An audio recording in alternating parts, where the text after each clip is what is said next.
given ta po, uni. Pero, Ano yung buto nito? Kaya sa inhali yan. Ini alpha plus beta, ang formula po kayo, that's negative, the exponent of panduwa, the coefficient ng panduwang term over sa coefficient ng inot na term. The coefficient ng pangduwang term and coefficient ng first term, negative b over a. Tapos, ang this one, pag multiply siya, ang formula naman is c over a.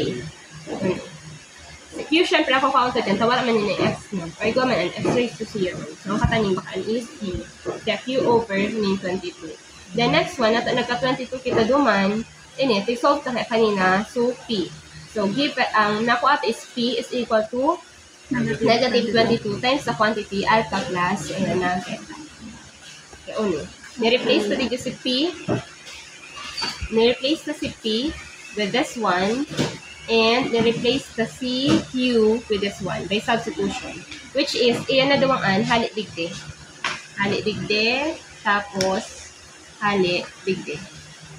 Ako ana. Tapos, anong pwede ang gibuhon? Next step that we can do. Ano na? Try to i-divide niya both sides by 22. Sige daw.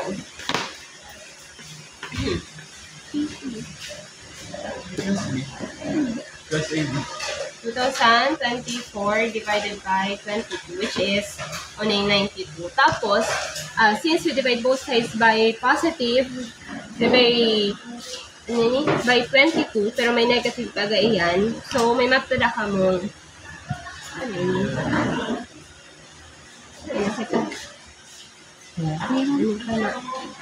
May matada kita.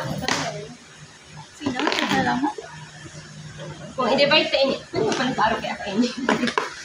May matatada kita. Diba, divide man both sides. May matatada ka. Alpha plus beta plus. Pero may negative iyan dyan. Tama? Kasi uni, at divide ka baga by 22 and not by negative 22.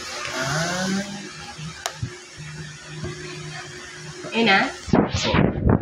So, simplifying it, you're going to have AB minus A minus B. Actually, dapat negative na ito. Diba? Kanya pinasip yun. Kasi if you are going to, since may natada siya negative, dapat in negative.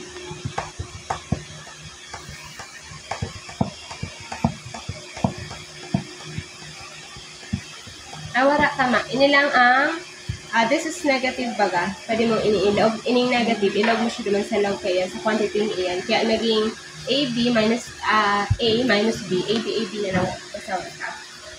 The next one, for this one, pwede kang mag-add na 1 para nasa form siyang pwede mong ma-simplify into this format. It's a special product na naman. Kaya ini naging 93. You add 1 to both sides. Tapos ini, if you are familiar with this form, you can simplify it as A minus 1, B minus 1. Yun na lang. Ngayon, it will be A, B minus 1 minus, nagmayan si B. Okay, so over here plus 1. Pero kung mas madali, sa special products, ayun ang simplified form. Okay, pakita. Punaw na daamam si TJ. Ha? Punaw na daamam si TJ. Ma? Punaw. Punaw na, ano mas? 10:44 pa sana, nag-isip baga ka mo. Ano yan? Ano ito?